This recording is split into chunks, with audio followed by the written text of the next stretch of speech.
Bueno, los casos en los niños se tienen que valorar desde dos vertientes. Una, desde el riesgo real que suponen para ellos. Sabemos, por la experiencia de muchos miles de casos en China, que los niños se afectan menos, y no solo se afectan menos, sino que en principio, en general, y siempre puede haber casos en los que esto no se cumpla, en general los niños tienen una evolución clínica mucho más benigna y de hecho la letalidad en ellos es realmente baja. Según los datos que tenemos de China, en menores de 9 años, que es la zona donde más, en China, donde más casos de niños se han detectado, si no recuerdo mal no había ningún fallecimiento, y en niños de 9 a 20 años, en personas ya no son tan niños, creo que la letalidad era del 0,2%, si no me equivoco. Por lo tanto, los cuadros en niños se tienen, desde el punto de vista del riesgo para estos pacientes, se tienen que valorar de otra manera a cómo se tienen que valorar otros grupos de riesgo.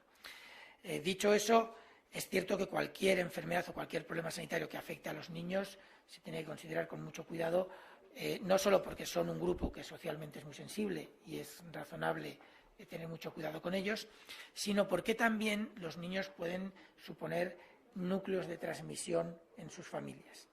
Entonces tenemos que tener cuidado con estas situaciones. Las medidas recomendadas a aplicar alrededor del caso, los servicios de salud pública las hacen a sus familias, a sus profesores, etcétera. Las comunidades autónomas afectadas, que no es solamente una en Madrid, sino que también hay algunos niños en alguna otra, muy pocos, creo que son en total 3, si no me equivoco, se están dando desde salud pública tanto a las familias como a los colegios que puedan estar afectados. En principio, las medidas que se aplican son básicamente de prevención de riesgo y de detección precoz de casos. Obviamente algunas aulas, algunas clases, algunos profesores o algunos contactos muy estrechos de los niños tienen que, digamos, ponerse en cuarentena o evitar que sigan en contacto con el resto de su clase. Eso se tiene que hacer allí. O algunos profesores tienen que apartarse de la docencia durante un periodo de tiempo. Y eso es así, y así se ha comunicado a los colegios después de valorar la situación de cada uno de los docentes y la situación de cada uno de los niños. Pero no es necesario cerrar los colegios. Ahora mismo no tiene sentido, por múltiples razones. La transmisión se produce como se produce y lo que no podemos es plantear acciones que asuman mecanismos de transmisión que no son los reales. Eso por un lado. La transmisión se transmite a personas cercanas con condiciones y en situaciones concretas. En algunos sitios se tienen que aplicar de forma más amplia, en otros menos amplia, y eso lo tiene que valorar cada comunidad autónoma a través de sus servicios de salud pública y de riesgos laborales. Segundo, la opción de cerrar colegios ahora mismo no reduciría el riesgo de transmisión de forma significativa en la sociedad, en la población en general, pero sí que podría incrementarlo para algunos focos de interés. Un niño que ha podido estar expuesto y que puede en el futuro desarrollar sintomatología, obviamente tiene que quedarse en casa al cuidado de alguien. Si se cierran colegios, tenemos grupos importantes de niños que van a tener que estar en sus casas, al margen del impacto que esto pueda tener en la vida social y en la vida económica, que eso es un factor de poco interés en esta situación, pero estos niños van a estar en contacto con grupos de personas en su casa que en algunos casos pueden ser de riesgo. Y además estos niños no se van a quedar encerrados en su casa porque no es necesaria la cuarentena. Van a ir a zonas donde hay muchos otros niños, probablemente de otras escuelas que a lo mejor no han estado afectadas. Con lo cual, las medidas de prevención, que pueden ser llamativas, que ya les he comentado en algunos casos, siempre he querido transmitir el mensaje de que hay que valorarlas con mucho cuidado. Un cierre de fronteras, un cierre de escuelas, un cierre de eventos tiene que estar muy cuidadosamente planeado y estudiado para valorar que vaya a tener el impacto que queremos y que no vaya a producir un impacto secundario que en algunos casos puede ser peor que el que ya teníamos. Con lo cual, en este caso, sí que les rogaría que entendieran que las valoraciones que se hacen muy cuidadosamente, no son decisiones que se toman en un minuto, son decisiones que se meditan, no ahora. Ya les he dicho en múltiples ocasiones que todos estos trabajos y todas estas alternativas u opciones de respuesta se llevan valorando años para situaciones como esta. Se han hecho revisiones bibliográficas exhaustivas, los expertos en cada una de esas áreas llevan mucho tiempo trabajando en ellas y la valoración y la aplicación de las medidas se tiene que hacer correctamente cuando tienen opciones de suponer un impacto beneficioso. Y ahora mismo, en España, después de hacer la valoración de la situación, consideramos que el impacto de un posible cierre en estos momentos no beneficiaría el control de la epidemia. Sí, tenemos niños en Castilla-La Mancha ahora mismo. Dos. Pero son niños, no menores. O sea, niños de menos de 10 años. No, son menores.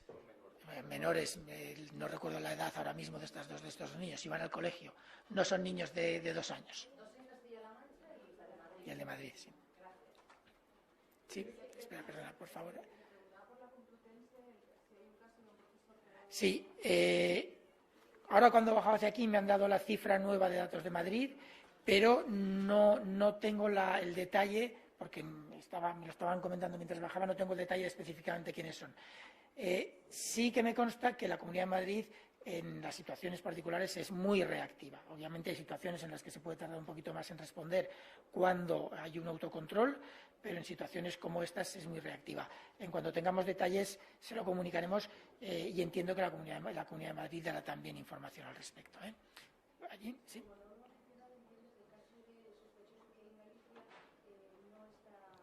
No tenemos todavía datos de confirmación. Ya saben que vamos a dar los datos que tengamos confirmación.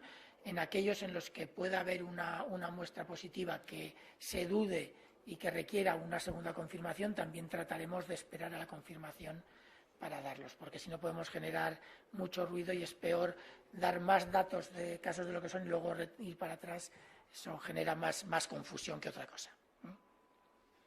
Sí. En el caso del partido de baloncesto en Valencia, el club está intentando que se celebre porque no han vendido entradas fuera. Eso, Sanidad daría el visto bueno, eso por un lado. Y por otro, yo no sé si hay previsión de que con la manifestación del 8M, que va a haber miles de personas en Madrid que está de riesgo, hay previsión de tomar alguna medida. Bueno, ahí el partido de baloncesto de Valencia, a mí me gusta mucho el baloncesto, ¿eh? Yo preferiría que no hubiera que tomar medidas con los deportes, pero lo cierto es que lo que estamos haciendo con las medidas que se han propuesto y que mencionó ayer el ministro es simplemente alinearnos con la propuesta y lo que ya aplica Italia en su país. Obviamente, si estamos ante un partido entre un equipo español y un equipo de una zona de riesgo, en este caso concreto de una zona de riesgo en Italia, obviamente la restricción podría pensarse que afectara solo a los aficionados italianos. Luego ahí se tiene que plantear otro aspecto y es cuestiones de fair play, de juego limpio, que competen al Consejo Superior de Deportes y a las federaciones deportivas, que entiendo que tienen sus reglas y sus formas de definir cuándo se hace a puerta cerrada para todos o cuándo se evitan grupos concretos. Yo ahí no puedo entrar. En la recomendación inicial es que si van a venir gente de otros países que no vamos a poder controlar y que el volumen nos garantiza o nos dice que no vamos a poder controlarlos, el partido debería ser a puerta cerrada. Los detalles yo no se los puedo dar. El Consejo Superior de Deportes va a tomar ese tipo de decisiones finales, pero la propuesta y el acuerdo que hay ahora mismo sobre la mesa es puerta cerrada. Sí, sobre el 8M. El 8M es una convocatoria pública para España y para ciudadanos españoles. Es cierto que puede venir gente de cualquier otra zona de riesgo y es cierto que puede haber algún caso de España que esté sin detectar y que pueda aparecer. Yo ahí no creo que haya que hacer ninguna recomendación especial ahora mismo. Ahora bien, como siempre les digo, hay que ser sensatos y tener sentido común. No tendría sentido que una persona con sintomatología fuera a la manifestación del 8M. Fuera por gripe, fuera por un catarro banal, fuera por cualquier otra enfermedad o fuera por coronavirus.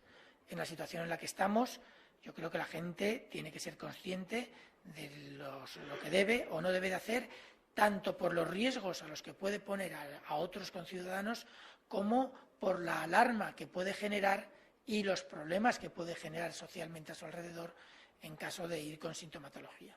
Yo creo que es lógico que las medidas que estamos proponiendo, de que las personas con síntomas y potencialmente afectadas procuren no contagiar, y para eso deben de tratar de hacer un cierto tipo de aislamiento, se mantengan tanto en la vida normal como el 8M. Y dicho eso, yo deseo que el 8M, si es posible y la gente está sana, que está sana, tenga un gran éxito en la manifestación.